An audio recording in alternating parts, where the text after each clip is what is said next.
My name's Wayne and welcome back to the channel.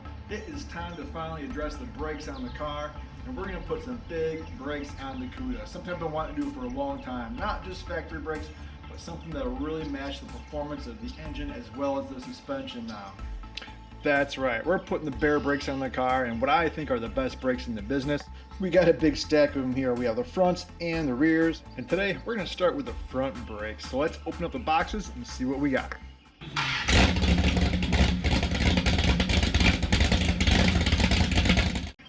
So let's open these boxes. We have two boxes for the front and then two boxes for the rear.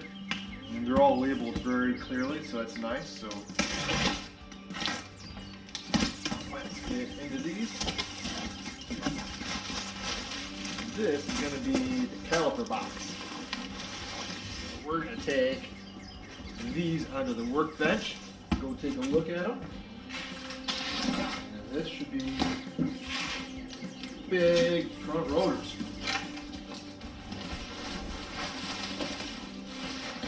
As well as, okay, we have the caliper brackets. And we have the front spindles, or the front hubs, I should say. These are already all greased up.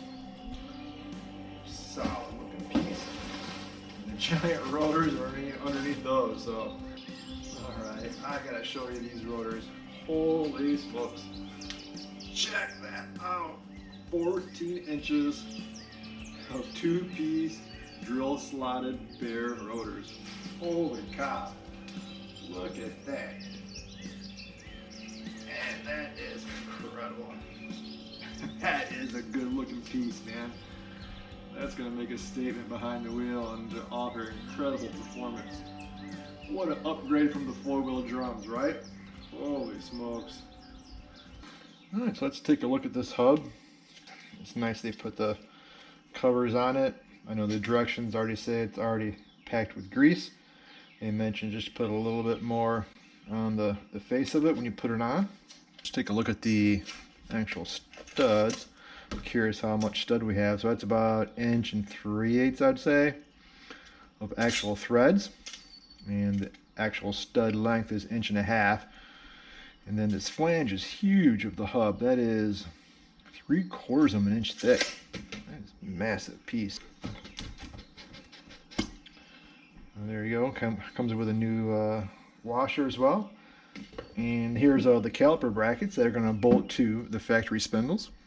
And these mount the caliper to the rear of the vehicle on the spindle, and I already knew that going in, so I'd make sure my spindles were on the right side, because you can swap your spindles of these Mopars left to right. It doesn't matter which side they're on. And here is these giant rotors. Holy smokes.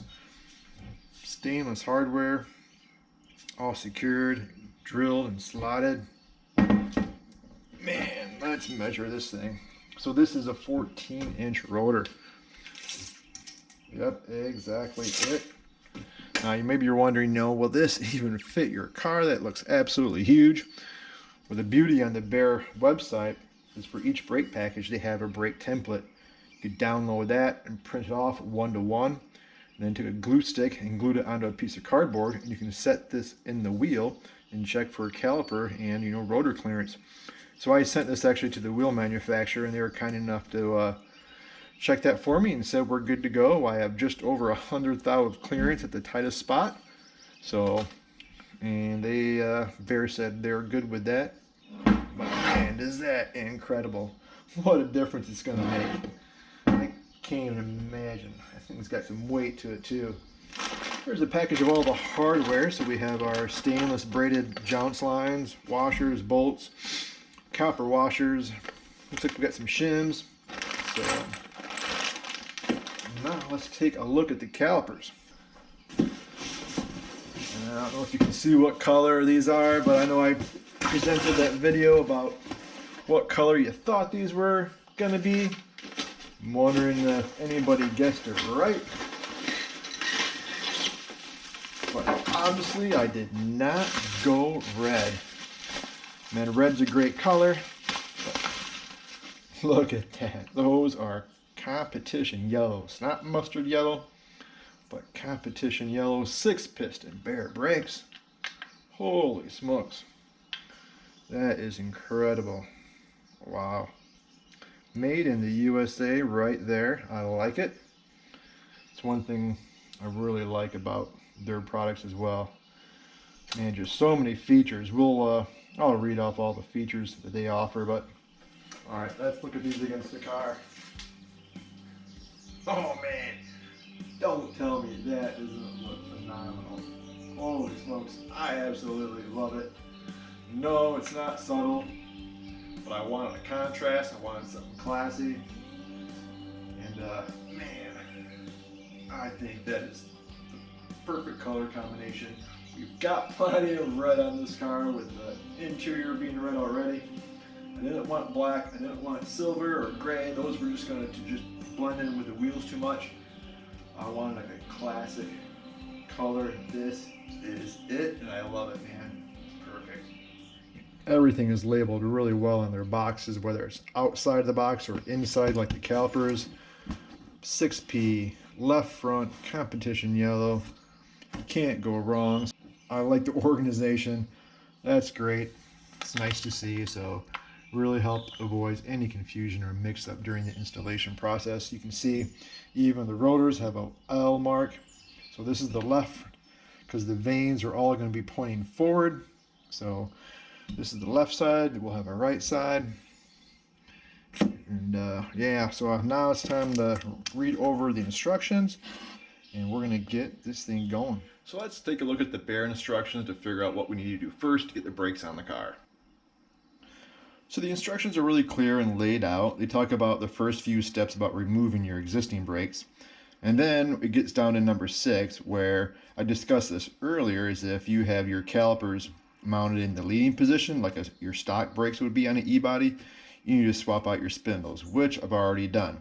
So now the next step, or the next thing they mentioned, is reusing your existing caliper mounting bracket bolts, and I don't have those because I bought my spindles secondhand and they came as just as the spindles. I didn't have any of the caliper mounting hardware, so I had to find and source my caliper mounting bracket bolts. I know the thread is 1/2 inch 20 because I already tapped the threads on those spindles, and after doing a little bit of research, I found some actually on Amazon. These are 1/2 inch 20. They're grade 8 and zinc plated. You definitely want a high grade bolt and some type of plating on them so they're not going to corrode and they'll last a long time. So this is a great source, and these are 1.5 inches long. That'll give me about 600-700 thou of thread engagement after it goes through the Baer bracket.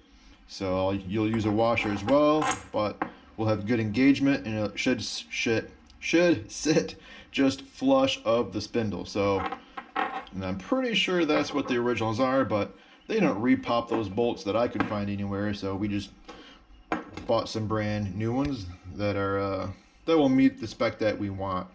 Now the next step in the instructions, it talks about mounting the bracket to the spindle and checking for clearance. So let's go take a look. So here is the Baer brake caliper bracket adapter, and we're gonna start the bottom bolt into the spindle and then see if we can get the top one started, which I can see it hits right here. And trying to look through the holes, I can see it's not gonna line up, but we'll try anyway. And sure enough, it's probably, I don't know, 50 thou, maybe shy. And I'm gonna see where it touches the spindle, which is right in this area. All right. So right in here, I'm gonna get my little die grinder. I think I'm gonna use a cartridge roll. I don't really want to use a carbide bird, get metal shavings everywhere again. And just see if we can just smooth that out a little bit and see how much material it takes. So we take out just enough, get that to fit.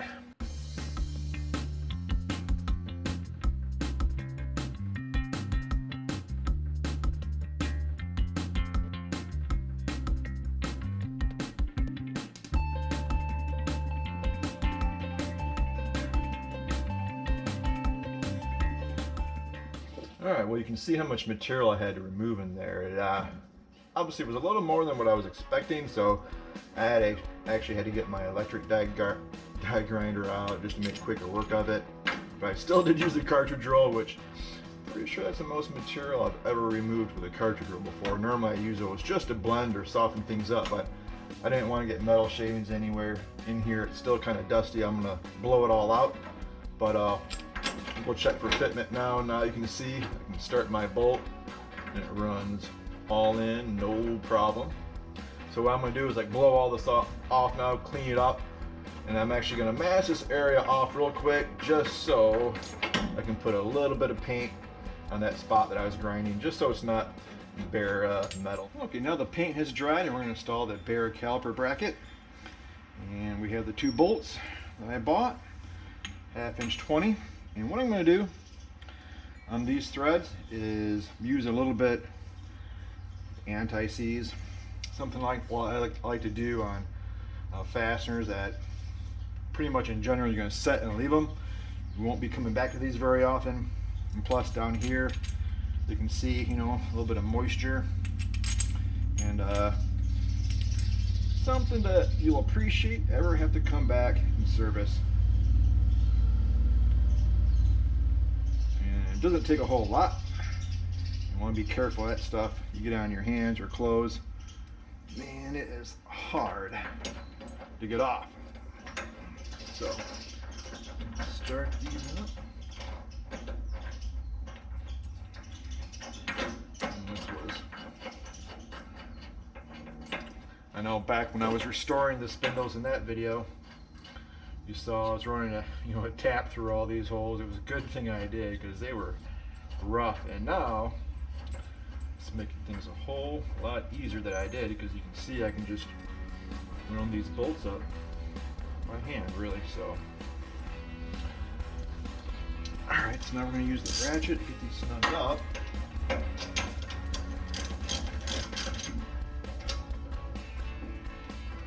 Now in the Baer instructions it says to torque these to 95 foot-pounds, so we're going to get these nice and tight with our 3/8 ratchet.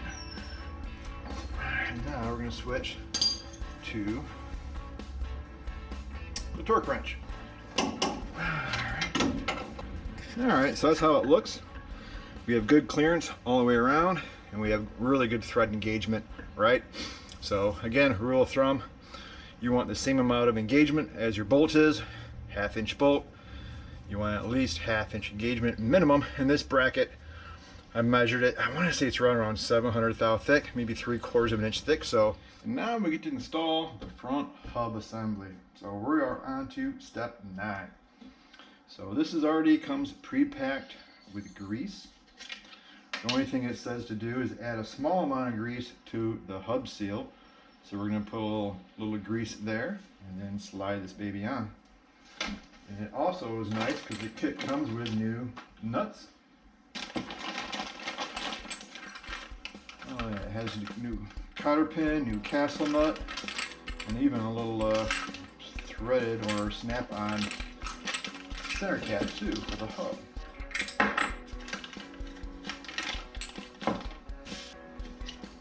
Alright, so let's put a little bit of grease on that hub seal.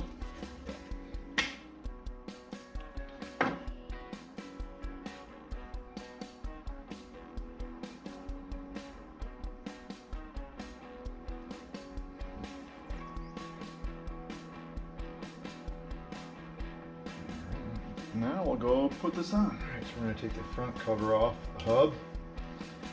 I'm just really impressed with how Baer packages everything. Look at that, it already comes with the proper washer already packed into the assembly. So we're going to slide this guy on, try to line up our keyway on the hub. And there she goes. Alright, slide on our nut.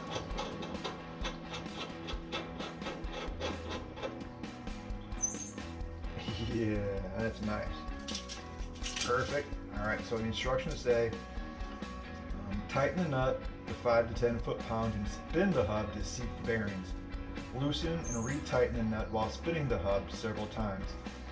Alright, so to make sure I get that proper 5 to 10 foot-pounds, I know it sounds silly, but I'm going to go get my torque wrench just to be on the safe side. Okay. go. Nice.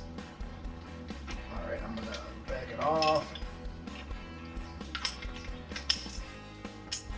I'm getting a feel for how, yeah, okay.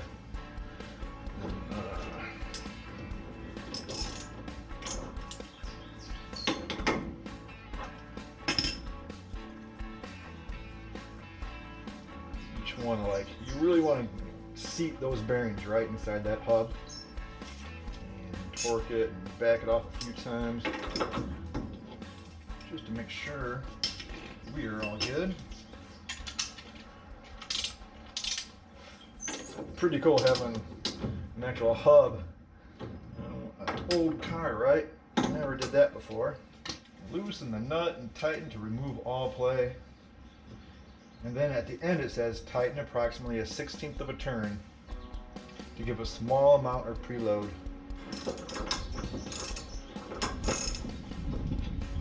Okay. And sometimes the kicker is trying to get, you know, your cotter pin to line up with the castle nut. Just the amount of preload that you want, right?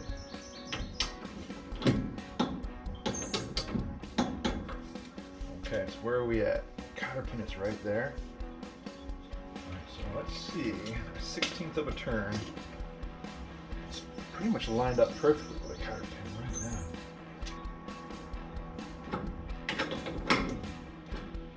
Just a little bit more.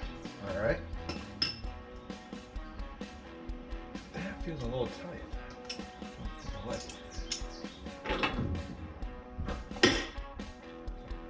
that, but pin doesn't line up.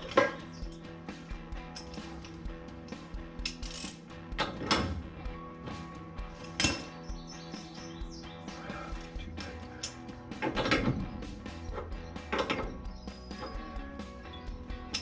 Okay, right there. That's going to be it. That's all we can do.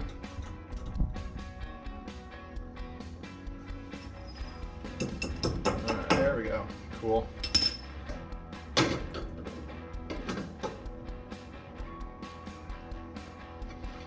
That pin up and out of the way. Alright. I love this little dust cap that comes with the kit. Has a nice O-ring.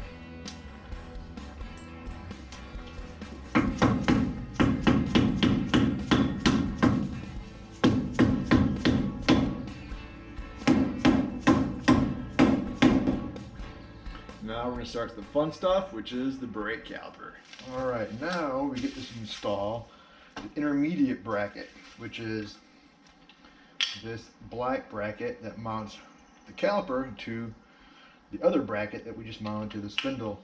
And it comes pre-assembled with these large Allen head bolts, so we're going to unscrew those. Alright, so these bolts have a 10mm hex head. Okay. And what's one thing really nice, so we're working on the left front right now, and even the caliper boxes say clearly left front. You can't mess it up. And one way you want to double check that, let's put that off to the side, is when this is mounted, again, this is going to mount behind the spindle. Your brake bleeder has to be up top. If it was at the bottom, you'd never be able to get your air bubbles out. It does have a port on the bottom, but that is plugged. And just to double check, make sure your bleeder is on top. Okay, so here's our intermediate bracket. And we're gonna go bolt that in. I forgot to show, but here's the hardware that these use to attach the bracket that's on the car already. So these bolts and washers will slip through the bracket on the car and thread into these threaded ports. And the Allen head bolts, which I just removed, will attach the caliper to these threaded holes on top. Alright, so the instructions say to install this bracket on the outboard side of the base bracket. So this bracket here is threaded, so we're going to install the bolts from the back. And the instructions just say to get it snug right now, and the reason being is we're going to have to presumably use shims to make sure the rotor is perfectly centered in between the brake pads and the caliper. And that's why some of your braking systems have, a floating caliper to take up for that. But in this instance, our caliper is going to be fixed and hard mounted, so that way. So now we'll have to make sure it's centered properly. So we'll get to that in just a minute. So right now we're just going to snug that up. Give it a good tug, not moving anywhere. And this is another instance where I'll come back once I have the spacing figured out. We'll use some anti-seize a little bit on those bolts to make sure that doesn't corrode or seize up. And now we get to put the rotor on. And we're going to need a couple lug nuts to hold it on. All right, another great detail. They take all the guesswork out of it. It's marked left, this rotor. And to confirm, all your vanes should be pointing forward as it rotates, right? And we have our 3 thick washers so you don't scuff up the rotor per the instructions, and 3 lug nuts to hold it in place. All right. Okay.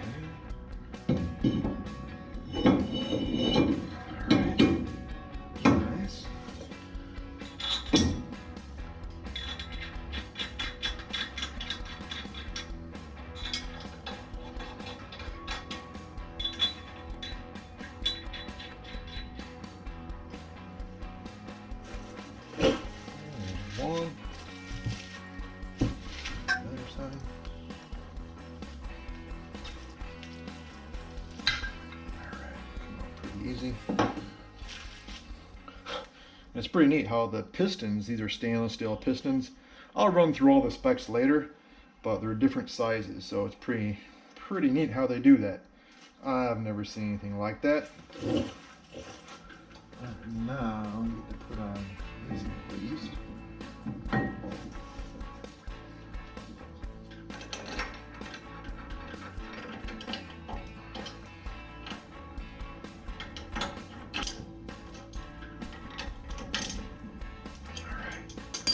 Snugged up. Oh man, check that out. Man, that's incredible. Still can't believe fortunate enough to be able to have these killer brakes and suspension on this car. I just love that color. Man, all right, we gotta step back with the camera, take a look at this thing. That looks so cool, man. I love it. I love the contrast. Can't get over it. That is so cool. So now we have to go measure the distance between our rotor and our caliper at 4 different spots, each corner. So we'll take our calipers, do it one at a time, and write our measurements and see what kind of gaps we have.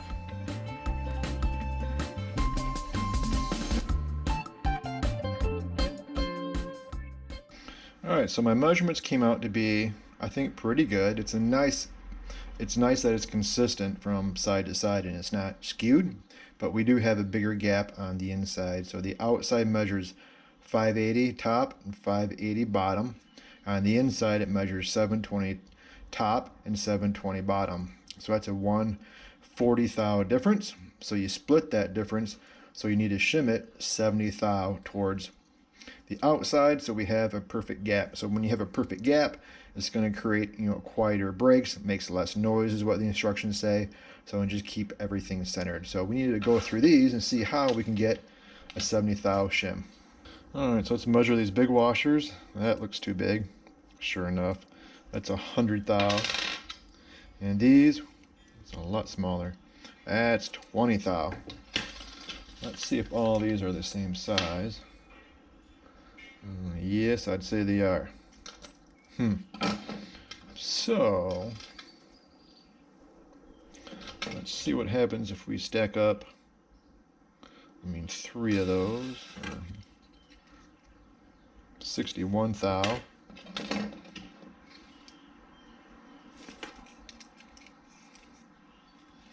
80 thou. So we're 10 thou away.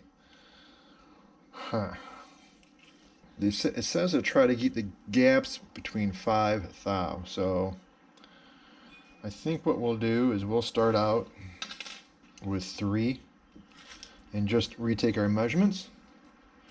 3 top and 3 bottom. And see what that does for us. All right, it's a little tight in here, but come and join me. 0.625. All right, so I wrote down my measurements again. We're at 667 and 628, which is 39, which is a 39 thou difference. Cut that in half is 20 thou, which is what these shims are. So I'm going to add one more shim, top and bottom. So that'll be 4 total, and that should nail it. So, all right, let's try the second time here. So this is 4 shims total, equaling to 80 thou. Top outside is 0.6490.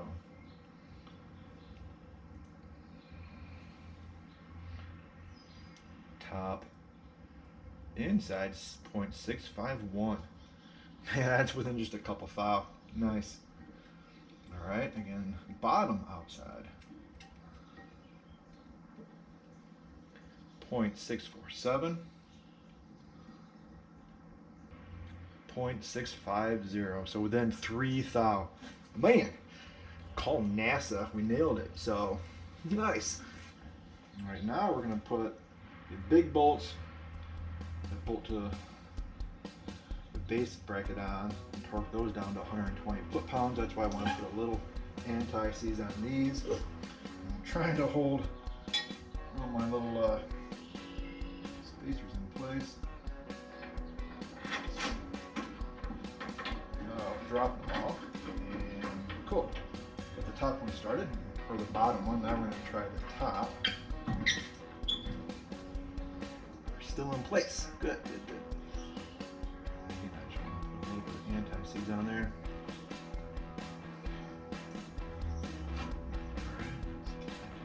Hold those spacers. Through the spacers, threading in, looking good.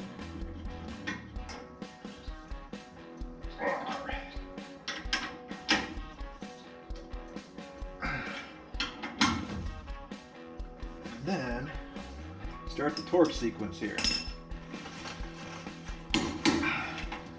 Holy smokes. Alright, caliper bolts. Thankfully those are only 75. Alright, so the caliper bolts are 75, and I need a 1/2 adapter, which I'm a big fan of.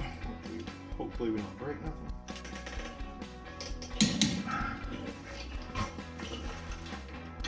Trying to use a torque wrench and I'm rolling on the creeper here. Alright, we're making good progress, but we still have one more step to do, and that is the front stainless braided brake lines. Alright, we're almost through the end. We're on step 13, and lastly we have the stainless braided jounce lines, brake lines to put on. Man, these are really nicely made, as everything is in their kits. It's nice they come with this, and I already had new brake lines put on the car, so I won't need these fittings. I already have them. And it comes with your banjo bolts, and it also comes with some extra crush washers, as well as the lines came with the proper copper washers that we're going to use on each side of this fitting before we bolt it in. So the first thing it says to do is just run the bolt hand tight into the caliper so we can adjust the position of this line, get it all sorted out, and make sure it's not binding and we won't have any clearance issues. And we'll go from there. All right, so before we install the braided brake line, we need to take off the little dust cap on the back of the caliper. And it's a little red threaded plastic cap, and you want to keep this in case you ever need to send in your calipers at all. So I keep all those like plugs and whatnot in the original caliper boxes. Those could come in handy if you ever need to send those in. Now you might be tempted to start the threaded line first to the hard line, but you don't want to do that. And they do mention you want to hand tight the banjo bolt first into your caliper. The reason being, or at least the reason that I believe, is if there's any tension on this line, there's a chance of cross threading the bolt into your aluminum caliper. So that is something you do not want to do. You do not want to damage those threads at all. And I just had it backwards. You want to make sure the bend is so that the braid line is bending away from the caliper body, just for clearance. So, and again, so we have our copper washers installed. And caliper washers, if you don't know, are really, they're a one-time use only type of gasket seal. So they're meant to compress. And okay, so now we have that started. We just have it hand tight right now to the caliper body so we can adjust it later for any type of clearance. And now we're going to thread that into the hard line. And now we're going to thread this onto our existing fitting. Alright, so now we're going to start tightening it up. Have a good grip on the rubber on the brake line so you can hold it and it doesn't spin on you. And it's nice that they have these rubber grips on these. A lot of them don't, actually.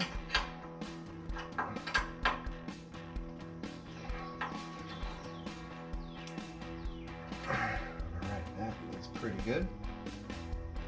And now, I'm going to snug up the bolt on the back. So I just turned the wheel to full lock all the way to the right and make sure we had ample clearance and we weren't kinking the line here to make sure we have a straight shot.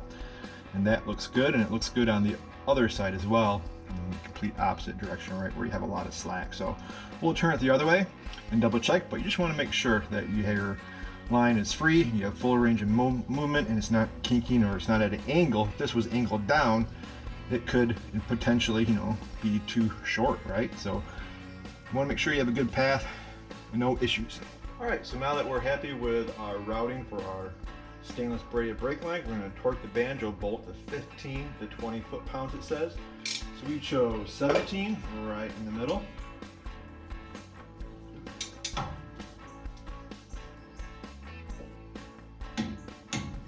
There it is, that's it.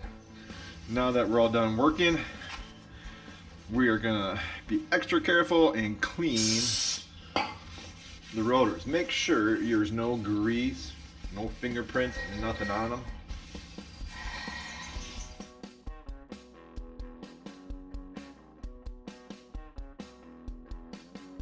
Well, that's it. That was the last step, other than bleeding the brakes and driving the car and bedding the brakes, but we can't do that yet.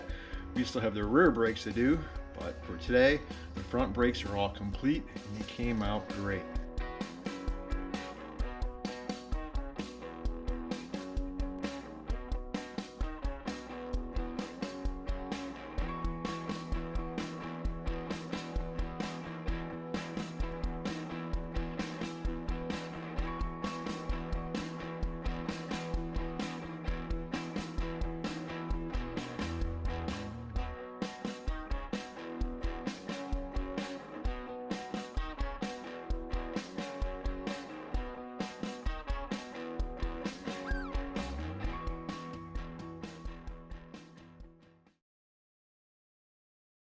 Well, that's going to be it for this video. I hope you guys enjoyed it, and I don't know if you're more excited than I am, but I cannot wait to drive this car even more now that we started the brakes and we can see what they look like and just know how good they're going to perform and just totally transform the car from what it used to be.